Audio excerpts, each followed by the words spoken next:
নমস্কাৰ বন্ধু বান্ধৱীসকল, প্ৰেৰণা প্ৰবাহ ইউটিউব চেনেললৈ আপোনালোক সকলোকে সাদৰেৰে সম্ভাষণ জনাইছো।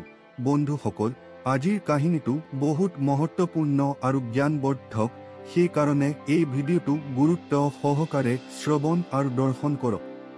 কেনেকৈনো এজন সাধাৰণ খৰিকটীয়াই এগৰাকী ৰাজকুমাৰীক বিবাহ কৰাবলৈ সক্ষম হ'ল?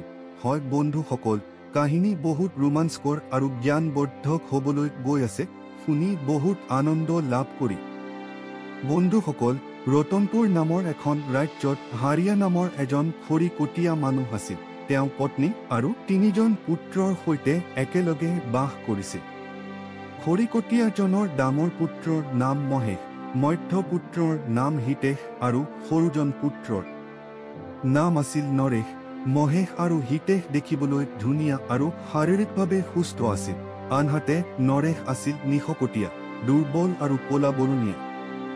মহেশ আৰু হিতেশ দুয়োজনেই ধুনীয়া হোৱাৰ বাবে খৰিকটীয়াৰ ডাঙৰ আৰু মাজু পুত্ৰৰ কথা মতেহে ঘৰ চলিছিল, কিয়নো তেওঁলোক শাৰীৰিকভাৱে সুস্থ আৰু সুন্দৰ আছিল। তেওঁলোক দুয়োৰে পচন্দ অনুসাৰে ঘৰত খাদ্য ৰন্ধা হয় আৰু সিহঁতে নিজৰ নিজৰ পচন্দ অনুসাৰে কাপোৰ পৰিধান কৰিছিল। সৰু পুত্ৰ নৰেশৰ কথাৰ ঘৰত কোনো গুৰুত্ব নাছিল। নৰেশে ককায়েকহঁতৰ পচন্দৰ খাদ্য খোৱাৰ বাহিৰে আন উপায় নাছিল। খৰিকটীয়া আৰু তেওঁৰ পত্নীয়েও নিজৰ ডাঙৰ আৰু মধ্যম পুত্ৰক বেছি ভাল পাইছিল, সিহঁতকহে বেছি মৰম কৰিছিল। খৰিকটীয়াই কনিষ্ঠ পুত্ৰ নৰেশক শুকান বাঁহী ৰুটি খাবলৈ দিছিল আৰু ৰং ক'লা, ক্ষীণ আৰু দুৰ্বল হোৱাৰ বাবে তেওঁক পিন্ধিবলৈ ফটা পুৰণা কাপোৰ দিয়া হৈছিল। কাৰণ তেওঁ সকলোতকৈ সৰু দুৰ্বল আছিল, তেওঁক কোনেও ভাল নাপাইছিল। তেওঁ কেতিয়াও মাক দেউতাক আৰু ককায়েকক একো কোৱা নাছিল, আপত্তিও কৰা নাছিল। তেওঁ সদায় নিজক লৈয়ে ব্যস্ত আছিল। তাৰ ডাঙৰ ককায়েক মহেশ আৰু হিতেশে তেওঁক সদায় ঠাট্টা কৰিছিল, কিন্তু নৰেশৰ সেইবোৰ কথাত কোনো গুৰুত্ব নাছিল, কিয়নো নৰেশে তেওঁৰ 2 ককায়েক আৰু পিতৃ-মাতৃক শ্ৰদ্ধা আৰু ভক্তি কৰিছিল। খৰিকটীয়া হাৰিয়াই হাবিৰ পৰা খৰি কাটি আনি বজাৰত বিক্ৰী কৰিছিল। এনেকৈয়ে তেওঁ পৰিয়াল পোহপাল দিছিল। ঘৰ পৰিয়ালৰ খৰচবোৰ খুব ভালকৈ চলি আছিল। এনেকৈ দিন অতিবাহিত হৈ আছিল। তাৰ পাছত এদিনাখনৰ কথা, খৰিকটীয়া অৰ্থাৎ হাৰিয়া অসুস্থ হৈ পৰাত হাবিৰ পৰা কাঠ আনি বজাৰত বিক্ৰী কৰিব নোৱাৰা হ'ল। খৰিত কাঠ বিক্ৰীৰ ব্যৱসায় বন্ধ হৈ গৈছিল। ঘৰত যি টকা পইচা জমা ৰাখিছিল, লাহে লাহে এদিন শেষ হৈ গ'ল। খৰিকটীয়াৰ ঘৈণীয়েকে ডাঙৰ ল'ৰা মহেশক মাতি আনি ক'লে, বোপা, তোমাৰ পিতৃৰ অসুস্থতাৰ বাবে ঘৰৰ খৰচ বহন সঠিকভাৱে কৰিব পৰা নাই, গতিকে এতিয়াৰ পৰা তুমিয়ে হাবিলৈ গৈ খৰিকাঠ কাটি আনি বজাৰত বিক্ৰী কৰি ঘৰৰ খৰচ বহন কৰিব লাগিব, যাৰ দ্বাৰা ঘৰখনো চলিব আৰু তোমাৰ দেউতাৰকো চিকিৎসা কৰা হ'ব। মাকে পুতেকক ক'লে যে মোৰ তোমাৰ প্ৰতি সম্পূৰ্ণ বিশ্বাস আছে, এই বিপদৰ সময়ত তুমি তোমাৰ পৰিয়ালৰ চোৱা চিতাৰ দায়িত্ব বহন কৰিবা। খৰিকটীয়াৰ পত্নীয়ে মহেশৰ বাবে সুস্বাদু আহাৰ প্ৰস্তুত কৰাৰ লগতে যাত্ৰাৰ পথত খাবৰ বাবে পুৰি চবজি টোপোলা এটাত বান্ধি দি লগতে 1 টেকেলি গাখীৰো ভৰাই দি তাৰ পিছত মাকে মহেশৰ হাতত কুঠাৰ এখন দি ক'লে, বোপা, তোমাৰ যেতিয়া জংঘলত খৰি কাটোতে ভোক লাগিব তেতিয়া এইবোৰ জলপান আৰু গাখীৰ পেট ভৰাই খাইবা। এইদৰে খৰিকটীয়াৰ ডাঙৰ পুত্ৰ মহেশে খৰি কাটিবলৈ বুলি ঘৰৰ পৰা ওলাই গ'ল। সি ঘৰৰ পৰা কিছুদূৰ বাট অতিক্ৰম কৰাৰ পাছত আধা বাটতে এগৰাকী বুঢ়ীক দেখিল। বুঢ়ীজনী ক্ষীণ, দুৰ্বল আৰু ভোকাতুৰ আছিল। আৰু বুঢ়ীজনীয়ে মহেশক ৰখাই ক'লে, পুত্ৰ, মোৰ বৰ ভোক লাগিছে। আজি কেইদিনমানৰ পৰা একো খাব পোৱা নাই। অনুমান কৰিছো তোমাৰ মোনাত পুৰি আৰু শাক তৰকাৰী, জলপান আৰু টেকেলিত মিঠা গাখীৰ আছে। পুত্ৰ, দয়া কৰি মোক অলপ জলপান আৰু মিঠা গাখীৰ খাবলৈ দি যদি তুমি মোক সহায় কৰা, ভগৱানেও তোমাক নিশ্চয় সহায় কৰি। বৃদ্ধাগৰাকীৰ পৰা এনেবোৰ কথা শুনাৰ লগে লগে মহেশে তাৰ চকু ডাঙৰ ডাঙৰ কৰি বুঢ়ীক ক'বলৈ ধৰিলে, বুঢ়ী, তুমি বৰ চালাক দেই।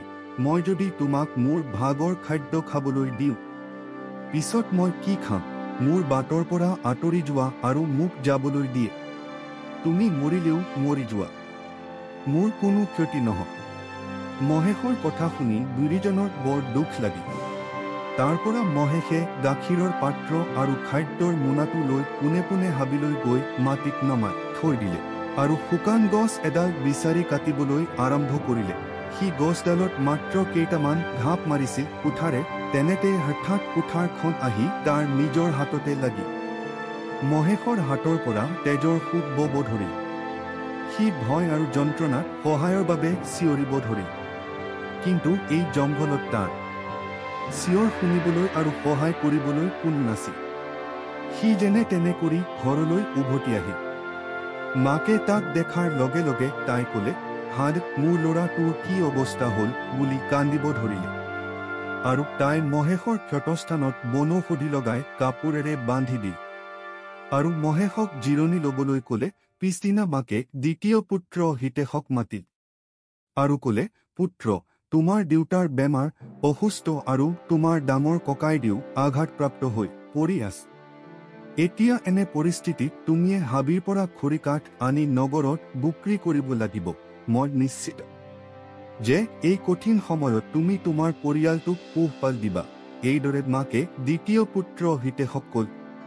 পুত্ৰ হিতেশৰ বাবে সুস্বাদু খাদ্য প্ৰস্তুত কৰি খাবলৈ দিলে আৰু তাৰ পিছত জংঘলত খাবলৈ কাৰণে মোনাত সকলো শাক তৰকাৰী বান্ধি দিলে আৰু লগতে পানীৰ পাত্ৰটোত মিঠা গাখীৰ ভৰাই দি খৰিকটীয়াৰ পত্নীয়ে হিতেশৰ মূৰত হাত বিলাই ক'লে, "বোপা, জংঘলৰ পৰা সোনকালে খৰিকাঠ কাটি আনি সেইবোৰ বজাৰত বিক্ৰী কৰি আহিবা।" হিতেশে কান্ধত কুঠাৰ এখনলৈ হাতত খাদ্যৰ মোনাটোলৈ কাঠ কাটিবলৈ হাবিলৈ বুলি ওলাই গ'ল। সি খৰি কাটিবলৈ বুলি এইমাত্ৰ অৰণ্যৰ ওচৰ পাইছিল। অৰণ্যৰ দাঁতিত পাওঁতে সি সেই একেজনী বুঢ়ীকে লগ পাল। হিতেশক দেখি তাই ক'লে, "বোপা, মই বহুদিনৰ পৰা ভোকত আছো। ভোকৰ বাবে মোৰ জিউ যাওঁ যাওঁ অৱস্থা। দয়া কৰি তোমাৰ মোনাৰ পৰা অলপ খাদ্য খাবলৈ দিয়া আৰু পিয়াহ নিবাৰণৰ বাবে টেকেলিত থকা মিঠা গাখীৰ অলপ খাবলৈ দি ভোক আৰু পিয়াহৰ কাৰণে মোৰ প্ৰাণ যায় আৰু মোৰ দৰে ভোকাতুৰ তৃষ্ণাতুৰক ভোজন কৰালে তোমাৰ বহুত ধৰ্ম হ'ব। মোৰ দৰে দুখীয়া বুঢ়ীক যদি তুমি দয়া কৰা, তেন্তে ভগৱানে বিপদত তোমাক সহায় কৰি।" বুঢ়ীৰ কথা শুনি হিতেশে তাইক ধমকি মাৰি ক'লে, "মোৰ ওচৰৰ পৰা আঁতৰি যোৱা, বাট এৰি দিয়া। যদি ভোক পিয়াহত মৰিব ওলাইছা, তেন্তে এতিয়াই মৰি যোৱা। আপুনি কোন হয়? আমাৰ আত্মীয় নে সম্বন্ধীয় যে মই তোমাক খাদ্য আৰু গাখীৰ খাবলৈ দি বহুত মানুহৰ মৃত্যু হোৱা দেখিছো?" হিতেশে এনে গালিগালাজ ব্যৱহাৰ কৰি তাৰ পৰা আগবাঢ়ি যায়। হাবিৰ মাজলৈ গৈ হিতেশে এজোপা শুকান গছ দেখি নিজৰ খাদ্যপানীৰ পাত্ৰটো মাটিত থৈ দি সেই শুকান গছজোপা কুঠাৰেৰে কাটিবলৈ আৰম্ভ কৰাৰ পিছত যেন তেওঁ গছত কেইবাৰ মান ঘাপ মাৰিছে, হঠাৎ কুঠাৰখন উফৰি আহি তাৰ ভৰিত খুন্দা মাৰিলে। ভৰিৰ পৰা তেজ ওলাবলৈ ধৰিল। সি বিষ যন্ত্ৰণাত চিঞৰি উঠিল, কিন্তু সহায় কৰিবলৈ সেই হাবিত কোনো উপস্থিত নাছিল। হিতেশে নিজকে নিজে কেনেবাকৈ নিয়ন্ত্ৰণ কৰি ঘৰ পালেহি। খৰিকটীয়া আৰু তাৰ ঘৈণীয়েকে পুতেকলৈ চাই ক'লে, "অ' বোপা, তোমাৰ এনে অৱস্থা কেনেকৈ হ'ল?" খৰিকটীয়াই ক'বলৈ ধৰিলে, "বিধাতাই যে কি মায়া জাল পেলাইছে। একে সময়তে মোৰ দুয়োটা ল'ৰা আৰু মই নিজে শয্যাশায়ী হ'ল। এতিয়া ঘৰৰ খৰচ কেনেকৈ চলিব?" যেনে তেনে ৰাতিটো পাৰ হৈ গ'ল। তেতিয়া খৰিকটীয়াজনৰ সকলোতকৈ সৰু ল'ৰাটো আছিল নৰেশ। সি মাক দেউতাকৰ ওচৰলৈ গৈ ক'লে, "দেউতা, ময়ো তোমাৰেই ল'ৰা। বৰ্তমান মোৰ দুয়োজন ককাইদেউ আহত আৰু তুমি এতিয়া অসুস্থ। এনে অৱস্থাত তোমালোক তিনিওজনে ঘৰৰ কামবোৰ কৰিব নোৱাৰিবা। যদি মোক এতিয়া অনুমতি দিয়া, তেন্তে জংঘলৰ পৰা খৰিকাঠ কাটি বজাৰত বিক্ৰী কৰি আহোঁ।" নৰেশৰ কথা শুনি মাক দেউতাকে হাঁহিবলৈ ধৰিলে আৰু ক'লে, "জধা মূৰ্খ, হাবিৰ পৰা কাঠ অনাটো সহজ কাম নহয়।" মাক দেউতাকৰ পৰা এনেবোৰ কথা শুনি নৰেশে ক'লে, "দেউতা, মই শাৰীৰিকভাৱে কমজোৰ, মই দুৰ্বল, কিন্তু মোৰ সাহস আছে আৰু মই মোৰ বয়োজ্যেষ্ঠ সকলৰ পৰা শুনিছো যে যি জানে সাহসেৰে আগবাঢ়ি যায় তেওঁক ভগৱান নিজে আহি সহায় কৰে।" খৰিকটীয়া আৰু তেওঁৰ পত্নীয়ে তেওঁক ক'বলৈ ধৰিলে যে, "পুত্ৰ, তুমি মূৰ্খামি কথা কৈছা। তোমাৰ শৰীৰ কমজোৰ আৰু দুৰ্বল। কুঠাৰখন সঠিকভাৱে চলাব পৰা শক্তিও নাই আৰু মগজুত পৰ্যাপ্ত বুদ্ধিমত্তাও নাই যাতে নিজে বজাৰলৈ গৈ সৰুকাঠ বিক্ৰী কৰিব পাৰা। খৰিকটীয়া আৰু তেওঁৰ পত্নীয়ে তেওঁক বহুত বুজাবলৈ চেষ্টা কৰিলে, কিন্তু তেওঁ নিজৰ সিদ্ধান্তত অটল আছিল যে তেওঁ হাবিলৈ গৈ কাঠ আনি বজাৰত বিক্ৰী কৰিম। তাৰ জোৰ দেখি নৰেশৰ মাক দেউতাকে ক'লে যে ঠিকেই আছে, তুমিও জংঘলত গৈ নিজৰ বুদ্ধিমত্তাৰ পৰীক্ষা কৰি নিজৰ ইচ্ছা পূৰণ কৰিলো। নৰেশে যেতিয়া কুঠাৰখন লৈ মাকৰ ওচৰলৈ গ'ল, তাক দেখি খৰিকটীয়াৰ পত্নীয়ে ক'বলৈ ধৰিলে, ঐ মূৰ্খ, তই কিয় এনেকুৱা আকুৰগুজ কৰিছ? খৰিকটীয়াই কি কৰিব? খৰিকটীয়াৰ ঘৈণীয়েকে শুকান ৰুটি আৰু টেকেলিত পানী অলপ দিল। তেওঁ পুতেক নৰেশক ক'লে, যেতিয়া তোৰ ভোক অনুভৱ হ'ব তেতিয়া এই শুকান ৰুটি আৰু পানী খাই ল'বি, ইয়াৰ পৰাই তই তৃপ্তি পাব। ইয়াতকৈ বেছি তোৰ দৰকাৰ নাই। তোৰ পেটটো কেৱল ইয়াৰে ভৰি পৰিব, য'ত মাকে ডাঙৰ ল'ৰা দুটা মহেশ আৰু হিতেশক গোটা শাক পাচলি আৰু মিঠা গাখীৰ দি জংঘললৈ পঠিওৱা হৈছে। আনহাতে নৰেশক এটা শুকান ৰুটি পিঠা আৰু পানী দি জংঘললৈ পঠিওৱা হ'ব।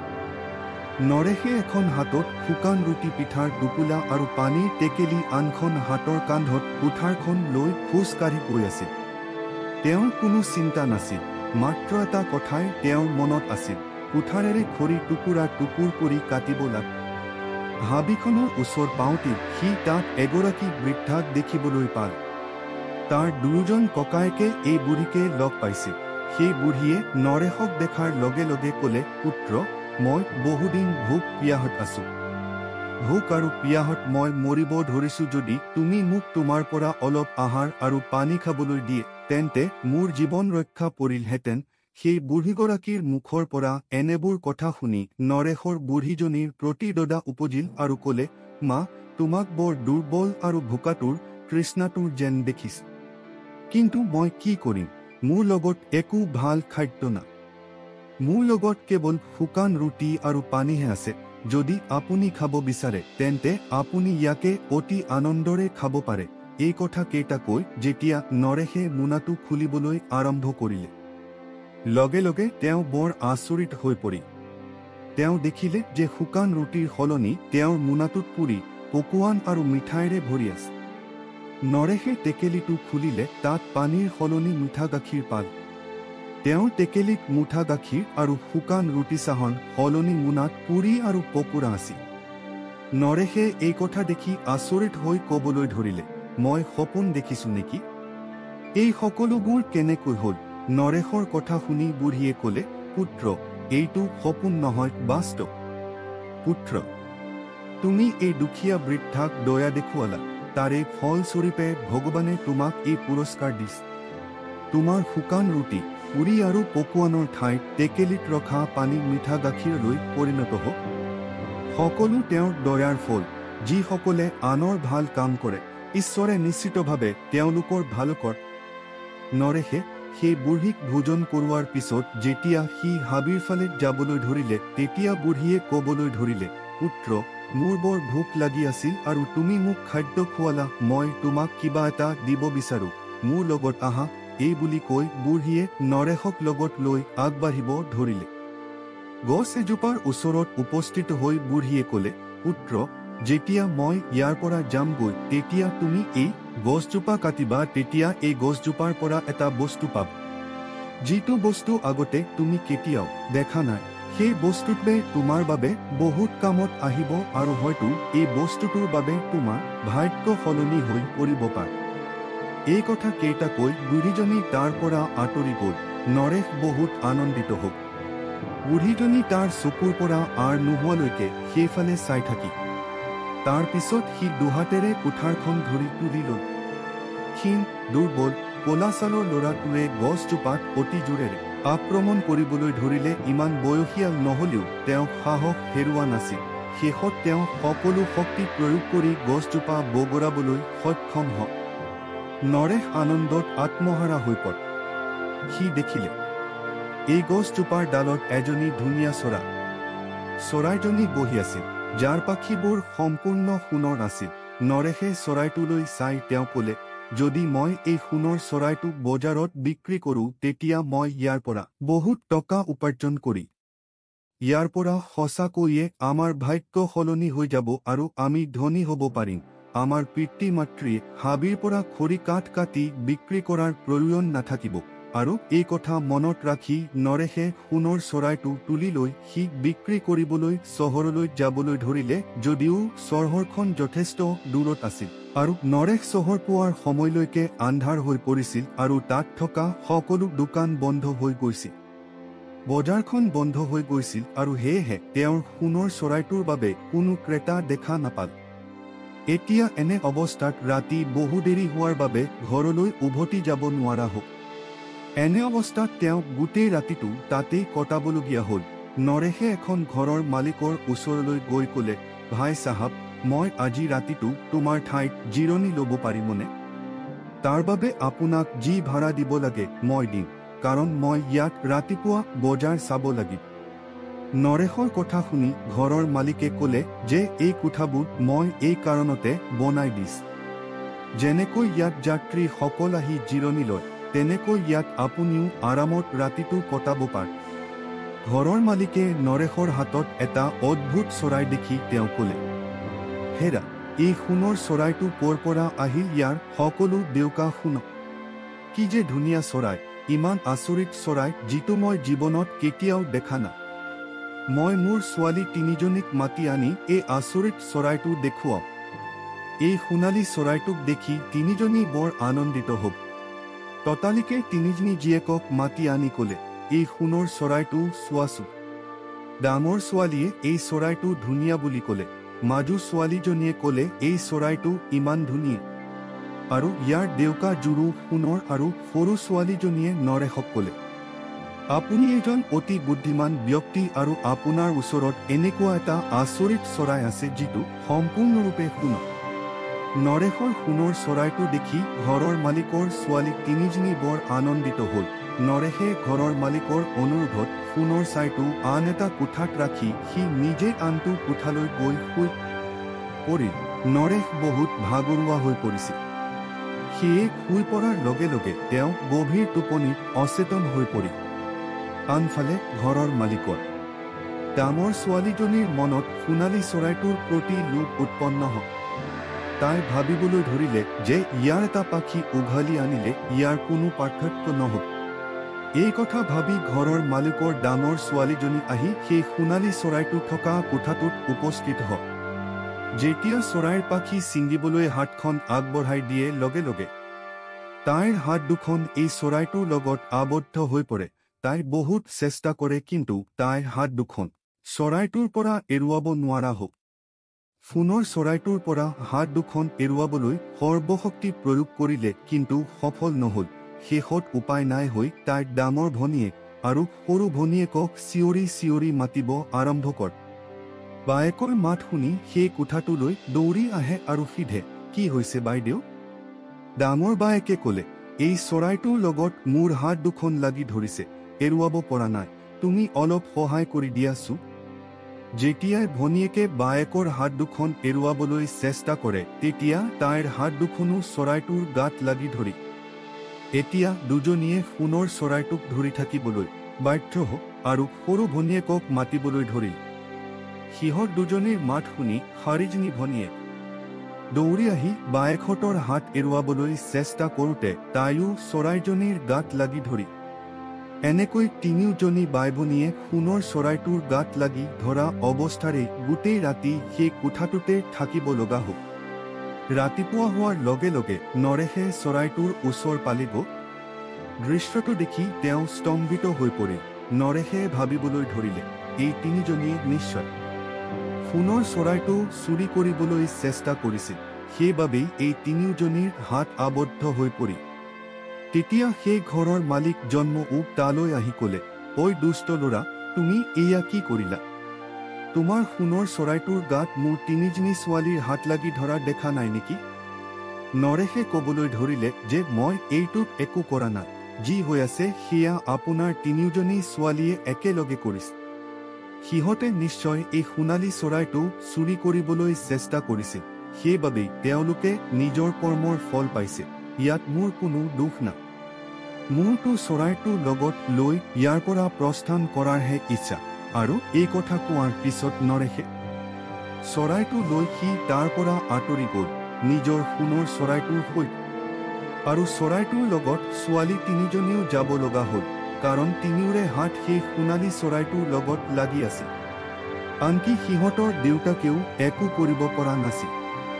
ছোৱালীকেইজনীয়ে দেউতাকৰ ফালে চাই কান্দি আছিল যদিও তেওঁ অসহায় আৰু একো কৰিব নোৱাৰা হৈ পৰিছিল। নৰেশে তাৰ পৰা কিছু দূৰৈত এখন চহৰৰ ফালে তেনেকৈ খোজকাঢ়ি গৈ থাকিল। এনেতে এজন বুঢ়াৰ চকু সিহঁতৰ ওপৰত পৰি। বুঢ়া মানুহজনে ঘৰৰ মালিকৰ তিনিজনী ছোৱালীক চিনি পাই ভাবিলে যে এই ল'ৰাটোৱে এই তিনিজনীক লৈ কলৈ গৈ আছে। তেতিয়া বুঢ়াই নৰেশক মাত দিলে, সেই ল'ৰা, তই এই তিনিজনী ছোৱালীক কলৈ লৈ গৈ আছা? ৰবা। নৰেশে বুঢ়াৰ কথাত গুৰুত্ব নিদি খোজকাঢ়ি গৈ থাকিল। তাৰ পিছত বুঢ়াজনে দৌৰি গৈ সেই ছোৱালী কেইজনীক উদ্ধাৰ কৰিবৰ কাৰণে সিহঁতৰ গাত স্পৰ্শ কৰাৰ লগে লগে সিও সিহঁতৰ লগত আবদ্ধ হৈ পৰে। আৰু সি আচৰিত হৈ ক'বলৈ আৰম্ভ কৰে, এয়া কি হৈছে? মোৰ হাতখন কেনেকৈ আবদ্ধ হৈ পৰিল? মোক মুক্ত কৰা, মোক মুক্ত কৰা, মোক এৰি দিয়া। এনেকৈয়ে সি জোৰেৰে চিঞৰিব ধৰিল। তেতিয়া সেই পথেদি এজন বাটৰুৱা গৈ আছিল। তেওঁ দেখিলে যে এজন ল'ৰাই বাহুৰ তলত চৰাই এটা ধৰি লৈ গৈ আছে আৰু চৰাইটোক স্পৰ্শ কৰি পিছে পিছে কান্দি কান্দি গৈ আছে। আৰু সেই ছোৱালীবোৰৰ পিছত এজন বুঢ়া মানুহজনে মোক বচাওক বুলি চিঞৰিছে। কিন্তু সেই বাটৰুৱাজনে বিষয়টো একো বুজিব পৰা নাছিল। আৰু বুঢ়াজনক বচাবলৈ দৌৰি গৈ যেতিয়াই স্পৰ্শ কৰিলে তেওঁ সিহঁতৰ লগত আবদ্ধ হৈ পৰে। সি ভয় খাই চিঞৰিবলৈ ধৰিলে, মোক বচাওক, মোৰ হাত দুখন লাগি ধৰিছে। সেই পথটোৰ কাষৰ পথাৰত দুজন কৃষকে নিজৰ পথাৰত কাম কৰি আছিল। পথিকজনৰ মাত শুনি সিহঁতে তাক বচাবলৈ দৌৰি গ'ল। আৰু তেওঁলোক যেতিয়া বাটৰুৱাজনৰ হাতত ধৰি পিছলৈ টানিবলৈ চেষ্টা কৰে তেতিয়া তেওঁলোকো বাটৰুৱাজনৰ গাত লাগি ধৰে। দুয়োজন কৃষকে হাত মুক্ত কৰিবলৈ অশেষ চেষ্টা কৰিলেও হাত মুক্ত কৰিব নোৱাৰিল। তাৰ পিছত সিহঁতে তাৰ পিছে পিছে যাবলৈ বাধ্য হ'ল। আৰু এতিয়া নৰেশে কাষত চৰাইটোক লৈ আগবাঢ়ি গৈ আছে। পিছলে ঘৰৰ মালিকৰ তিনিজনী ছোৱালী খোজকাঢ়ি গৈ আছিল। তাৰ পিছলে এজন বুঢ়া মানুহ, তাৰ পিছত পথিকজন, তাৰ পিছলে দুজন খেতিয়ক মিলি মুঠ 7জন। তেনেকৈয়ে সেই খৰিকটীয়াৰ পুতেকৰ পিছে পিছে আগবাঢ়ি গৈ আছে। চৰাইটোৱে তেওঁলোকক ভয় খুৱাইছিল বাবে মানুহ কেইজনে খৰিকটীয়া ল'ৰাটোৰ পিছে পিছে গৈ আছিল, কিয়নো সোণৰ চৰাইটোৱে সিহঁতক এঠা লগোৱাৰ দৰে আবদ্ধ কৰি ৰাখিছিল। নৰেশৰ বাহিৰে যিসকলে চৰাইটোক স্পৰ্শ কৰিছিল তেওঁলোকৰ পিছলৈ টানিবলৈ শক্তি নাইকিয়া কৰি দিছিল চৰাইটোক। সেইকাৰণে সকলোৱে অসহায়ভাৱে তেওঁৰ পিছে পিছে গৈ আছিল। গধূলি হোৱালৈকে সিহঁতে এখন চহৰত উপনীত হ'ল। চহৰখন পোৱাৰ লগে লগে তেওঁলোকক চাবলৈ চহৰৰ মানুহবোৰ গোট খাব ধৰিল। মানুহবোৰে যোনে য'ৰ পৰা পাৰে, কোনোবাই বাৰাণ্ডাৰ পৰা, কোনোবাই ঘৰৰ ছাদৰ পৰা জুমি জুমি চাব ধৰিল। এনে দুৰ্লভ দৃশ্য আগতে কোনেও দেখা নাছিল। ঘৰৰ মালিকৰ ডাঙৰজনী জীয়েকে চহৰত প্ৰৱেশ কৰাৰ আগতে নৰেশক সুধিলে, তুমি আৰু কিমান এনেকৈ খোজ কাঢ়ি গৈ থাকিবা? আমি সকলোৱে ভাগৰি পৰিছো আৰু আন্ধাৰ হবলৈ ওলাইছে। এতিয়া আগবাঢ়ি যোৱাৰ সলনি ইয়াতে ৰৈ যোৱা। তাৰ পিছত নৰেশে সকলোকে এটা ঠাইলৈ লৈ গ'ল আৰু তেওঁ ক'লে যে আমি ভ্ৰমণকাৰী, আজি ৰাতি আমি সকলোৱে ইয়াত থাকিব পাৰিমনে? সেই অট্টালিকাৰ মালিকে ক'লে যে আমি এই ঠাইখন এই উদ্দেশ্যে নিৰ্মাণ কৰিছো যে আপোনাৰ দৰে ভ্ৰমণকাৰীসকলে ইয়াত আহি থাকিব পাৰে। তেনেকৈ ইয়াত খাদ্য আৰু বিচনা সকলো পাব। আপোনালোকে ইয়াত শান্তিৰে ৰাতিটো কটাব পাৰিবা। নৰেশে সেই সকলোকে লৈ সেই অট্টালিকাটোৰ ভিতৰলৈ সোমাই গ'ল আৰু সকলোৱে ইজনৰ পিছত সিজনকৈ অগাপিছাকৈ বহি তেওঁলোকৰ আচৰণ দেখি সেই আশ্ৰমখনৰ মালিকে ক'লে যে আপোনালোকৰ সমদলটো বৰ আচৰিত ধৰণৰ। এনে লাগিছে আপোনালোকে আপোনালোকৰ ভাগ্য পৰীক্ষা কৰিবলৈ আৰু ৰাজকুমাৰীক হহুৱাবলৈ ইয়ালৈ আহিছে। তেওঁৰ কথা শুনি নৰেশে ক'লে, ৰাজকুমাৰীক শহুবাবলৈ? মানে কি? মই একো বুজি পোৱা নাই, স্পষ্টকৈ কওক। নৰেশৰ কথা শুনি সেই ঠাইৰ মালিকজানে ক'বলৈ ধৰিলে, আমাৰ ৰজাৰ যিজনী কন্যা আছে তাই সদায় দুখী আৰু উদাস হৈ থাকে। আজিলৈকে তাইৰ মুখত হাঁহি দেখা নাই। তাইক কোনেও শহুবাব পৰা নাই। ৰাজবৈদ্যই কৈছে, ৰাজকুমাৰী যদি সদায় এনে পৰিস্থিতিতে থাকে কেতিয়াবা বেমাৰত পৰিব পাৰে আৰু লাহে লাহে তাইৰ প্ৰাণো হেৰুৱাব পাৰে। সেইবাবেই ৰজাই এই কথা ঘোষণা কৰিছে যে ৰাজকুমাৰীক যিয়ে হাঁহিবলৈ বাধ্য কৰাব পাৰিব তেওঁৰ লগত ৰাজকুমাৰীৰ বিবাহ সম্পন্ন কৰা হ'ব বুলি ঘোষণা কৰা হৈছে। যেতিয়াৰ পৰা ৰজাৰ এই ঘোষণা প্ৰচাৰ কৰা হ'ল তেতিয়াৰ পৰা বহু লোকে নিজৰ ভাগ্য পৰীক্ষা কৰিবলৈ আহিছিল যদিও আজিলৈকে কোনোৱেই ৰাজকুমাৰীক শহুবাবলৈ সফল হোৱা নাই। সেই ঠাইৰ মালিকৰ কথা শুনি নৰেশে গোটেই ৰাতি চিন্তা কৰি অস্থিৰভাৱে পাৰ কৰি সি ভাবিলে, মোৰ লগততো আচৰিত এটা সমদল আছে। কিজানি এই সমদলটো দেখি ৰাজকুমাৰী হাঁহি উঠে। নৰেশে ভাবিলে, যদি ৰাজকুমাৰীক শহুবাব পাৰোঁ তেতিয়া ৰাজকুমাৰীক বিয়া পাতিম আৰু মোৰ ভাগ্য সলনি হৈ যাব। এই কথা ভাবি নৰেশে ৰাতিটো পাৰ কৰিল আৰু ৰাতিপুৱা হোৱাৰ লগে লগে সি তেওঁৰ সোণৰ চৰাইটো বাহুৰ তলত ধৰি তাৰ সমদলটো লগত লৈ ৰাজপ্ৰসাদলৈ যাত্ৰা আৰম্ভ কৰিল। আৰু এতিয়া সাতজনী সোণৰ চৰাইৰ লগত আবদ্ধ হৈ থাকি নৰেশৰ পিছে পিছে যাবলৈ ধৰিল। নৰেশে ৰাজমহলৰ মূল দুৱাৰ পোৱাৰ লগে লগে চকীদাৰজনে তেওঁক দেখি কৈ উঠিল, বাহ ভাই, আপোনাৰ এই সমদলটো বৰ আচৰিত। ৰাজপ্ৰাসাদৰ মানুহবোৰে দেখি বৰ আচৰিত হ'ব। মই জানি গলো তুমি ইয়ালৈ কিয় আহিছা। তোমাৰ সমদলটো দেখাৰ লগে লগে মানুহবোৰ হাঁহি হাঁহি পিছে পিছে আহিব ধৰিছে। মই তোমাক এতিয়া ৰজাৰ ওচৰলৈ লৈ যা। চকীদাৰজন আহি ৰজাক সকলো কথা ক'লে। ৰজাই লগে লগে নৰেশক দৰবাৰত উপস্থিত কৰাবলৈ আদেশ দিল। ইতিমধ্যে নৰেশ আৰু তেওঁৰ অদ্ভুত সমদলটো গৈ ৰাজদৰবাৰত উপস্থিত হ'ল। তাত উপস্থিত হোৱাৰ লগে লগে নৰেশে ৰজাক সম্বোধন কৰি ক'লে যে, মহাৰাজ, মই আপোনাৰ ঘোষণা শুনিছোঁ আৰু সেইবাবেই মই মোৰ বুদ্ধিমত্তাৰ পৰীক্ষা কৰিবলৈ আহিছোঁ। যদি আপুনি অনুমতি দিয়ে মই যৎপ্ৰণাস্তি চেষ্টা কৰিম ৰাজকুমাৰীক শহুবাবলৈ, আৰু সেইটো মোৰ বিশ্বাস।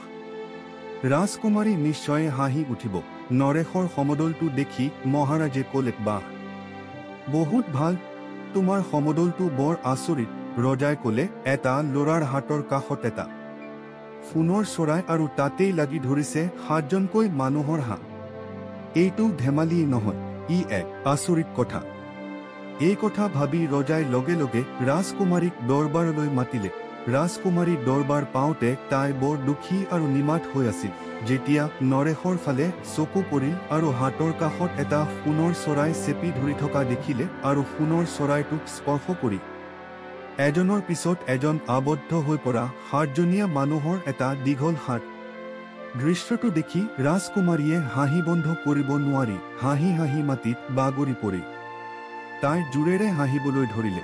ৰাজকুমাৰীয়ে আগতে কেতিয়াও এনেকৈ হাঁহা নাছিল। সেইবাবেই ইমান জোৰকৈ ৰাজকুমাৰীক হহা দেখি গোটেই দৰবাৰত থকা সকলোৱে ৰাজকুমাৰীৰ সৈতে হাঁহিবলৈ ধৰিল। এই দৃশ্য দেখি ৰজা বৰ আনন্দিত হ'ল আৰু তেতিয়া ৰাজকুমাৰীৰ হাঁহিৰ খুলখিলানিৰ শব্দত সোণৰ চৰাইজনীৰ লগত লাগি থকা মানুহবোৰ লাহে লাহে মুক্ত হ'বলৈ ধৰিলে। তাৰ পিছত নৰেশে সেই সোণালী চৰাইটোক ঘৰৰ মালিকজনৰ ডাঙৰজনী ছোৱালীৰ হাতত তুলি দিয়ে আৰু ক'লে যে, এতিয়া এই সোণৰ চৰাইটো তোমাৰ ঘৰলৈ লৈ যাব পাৰিম।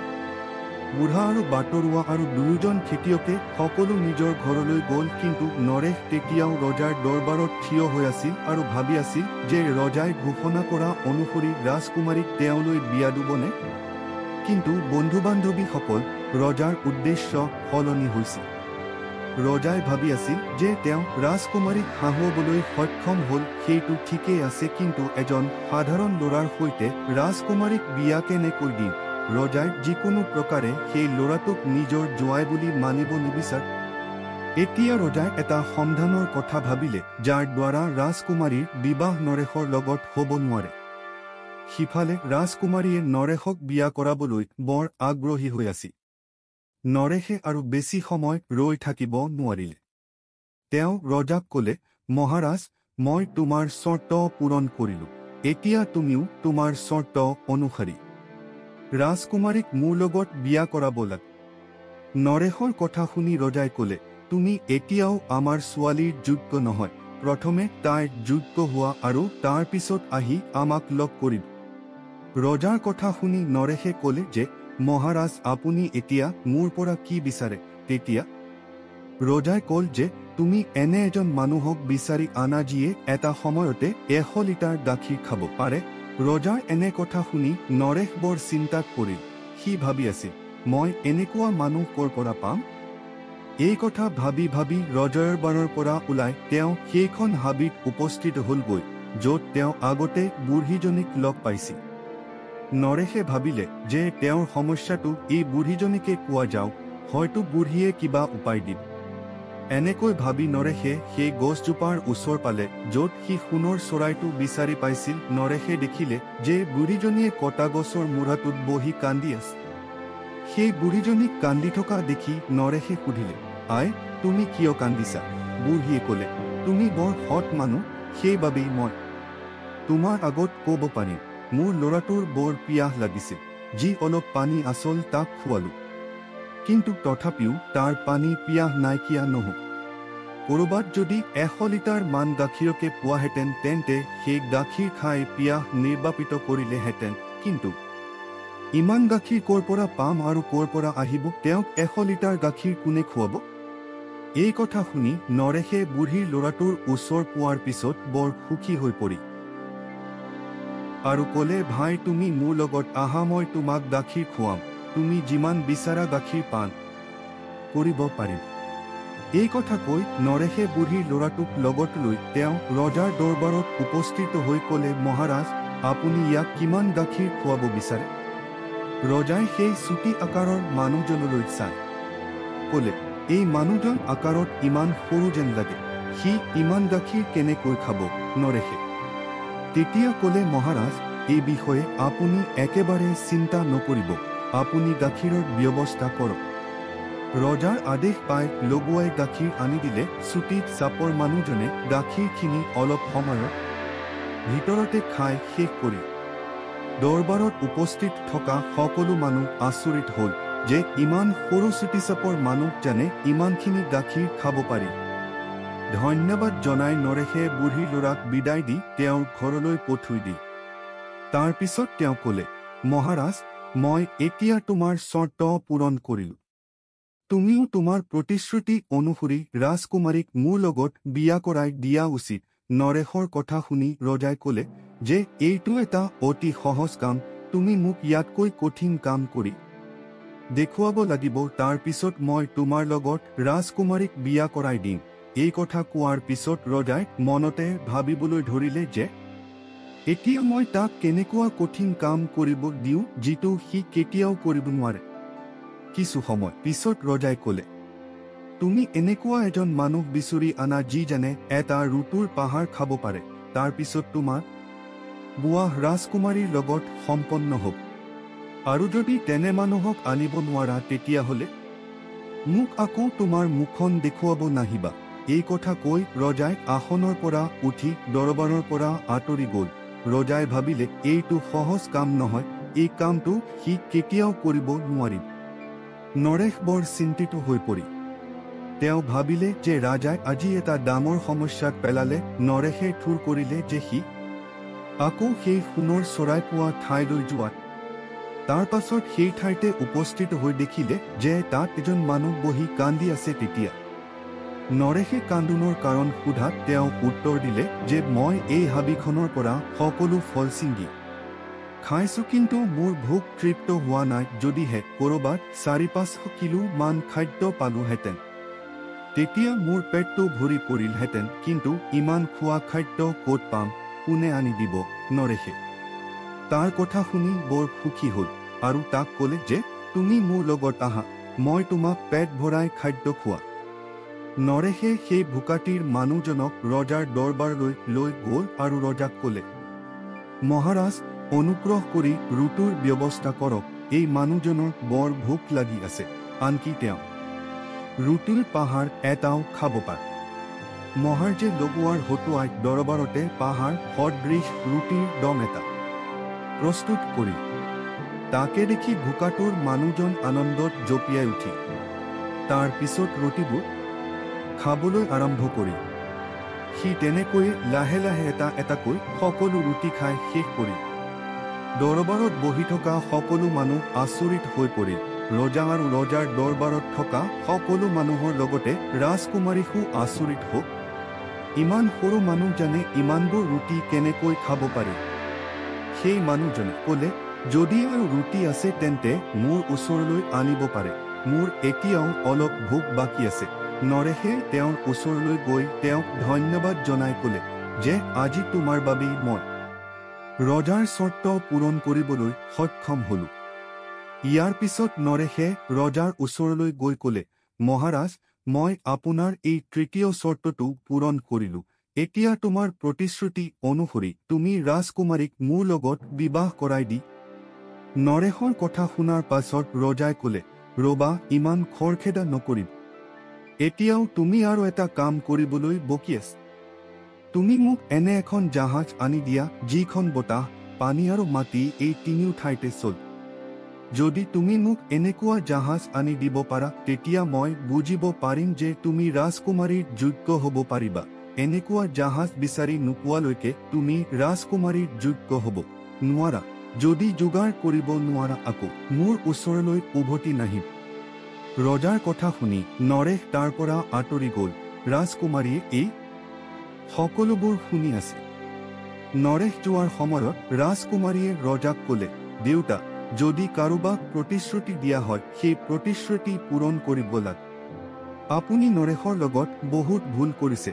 ৰাজকুমাৰীৰ কথা শুনি ৰজাই ক'বলে, এই বিষয়ত তুমি মনে মনে থাকা, মই তোমাৰ বিবাহ সেইজনৰ লগত কৰাম যিজন তোমাৰ যোগ্য হয়। এই সাধাৰণ মানুহজনক মই মোৰ জোঁৱাই কৰিব নোৱাৰো। দেউতাকৰ কথা শুনি ৰাজকুমাৰী পুনৰ নিজৰ কোঠালৈ গ'ল। ইফালে নৰেশ বহুত চিন্তাত পৰিল, এইবাৰ কি কৰা যায়। তেওঁ কি কৰিব বুজিব পৰা নাছিল। ৰজাই এটা অদ্ভুত চৰ্ত ৰাখিছিল, এইখিনি কেনেকৈ পূৰণ কৰিব পাৰি সেই কথা ভাবি ভাবি গৈ গৈ নৰেশে এসময়ত শেষবাৰৰ কাৰণে সেইখন হাবিত উপস্থিত হ'ল য'ত তেওঁ এদিন সেই বুঢ়ীজনীক খাদ্য খুৱাইছিল। নৰেশক দেখি বুঢ়ীয়ে মাত লগাল, পুত্ৰ, তোমাক আজি বৰ দুখী যেন লাগিছে। নৰেশে সেই বুঢ়ীজনীক গোটেই কথাখিনি বিৱৰি ক'ল। সি সকলো ক'লে, তাৰ সোণৰ চৰাইজনী বিচাৰি পোৱা, নিমাতি ৰাজকুমাৰীক হহুৱা লৈকে নৰেশে গোটেই কাহিনীটো ক'লে। এতিয়া ৰজাই কৈছে যে মই এনেকুৱা জাহাজ এখন আনিব লাগে যিখনে জলস্থল আৰু আকাশ তিনিও ঠাইতে বিচৰণ কৰিব পাৰে। এনে এখন জাহাজ পৃথিৱীৰ ক'ৰ পৰা আনি দিম? নৰেশৰ কথা শুনি বুঢ়ীগৰাকীয়ে ক'লে, বোপা, তোমাৰ দয়া মোৰ মনত আছে, যিটো তুমি মোৰ বাবে কৰিছিল। আচলতে মই ৰুটি খোৱা আৰু দুগ্ধ পান কৰা এই সকলোবোৰ তোমালোক ভাই ককাই তিনিজনৰ জ্ঞান আৰু সততাৰ পৰীক্ষাৰ বাবে কৰাইছিল। এতিয়া মই তোমাক দিম জল, বায়ু আৰু স্থল এই তিনিও ঠাইতে গতি কৰা এখন জাহাজ। এই বুলি কৈ বুঢ়ীয়ে জাহাজখন বনাবলৈ ধৰিলে আৰু কেইদিনমানৰ পাছত জাহাজখন সাজু হ'ল। সেই জাহাজখন দেখি নৰেশ বৰ আনন্দিত হ'ল।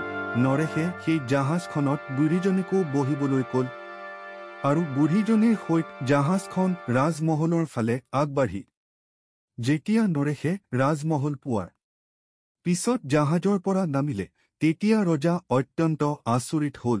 ৰজাই ভাবি আছিল, এইটো কেনেকৈ সম্ভৱ হ'ল, কেনেকৈ সম্ভৱ হ'ল।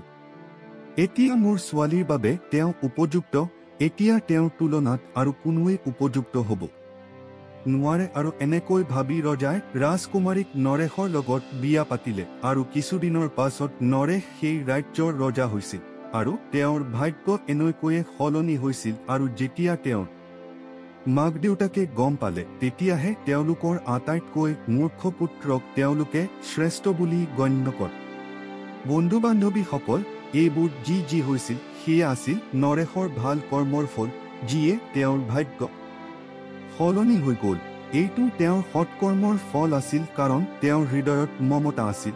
তেওঁ ভোকাতুৰ সকলক আহাৰ খুৱাইছিল আৰু তৃষ্ণাতুৰক জলপান কৰাইছিল। এনে সৎকৰ্মৰ বাবে ঈশ্বৰে তেওঁক আশীৰ্বাদ দিছিল, সহায় কৰিছিল আৰু তেওঁক এজন সাধাৰণ খৰি কটীয়াৰ পৰা ৰজালৈ ৰূপান্তৰিত কৰিছিল। বন্ধুসকল, আজিৰ এই ভিডিঅ'টোৰ পৰা আপুনি কি শিকিলে কমেণ্টত জনাব পাৰে। ইয়াৰ লগতে আশা কৰিছোঁ যদি আজিৰ ভিডিঅ'টো ভাল লাগিল তেনেহ'লে এই ভিডিঅ'টো সেইজনলৈ শ্বেয়াৰ কৰক যিজনে এই কাহিনীটো শুনাৰ দৰকাৰ আছে, আৰু তাৰ ঠিক পিছতেই চেনেলত ছাবস্ক্ৰাইব কৰক। আজিলৈ ইমানতে সামৰিছোঁ। পুনৰ লগ পাম এটা নতুন কাহিনীৰে, এটা নতুন ভিডিঅ'ত। তেতিয়ালৈকে নিজৰ যত্ন লওক, সুখেৰে থাকক, উন্নতিত থাকক। ধন্যবাদ। জয় শ্ৰীকৃষ্ণ।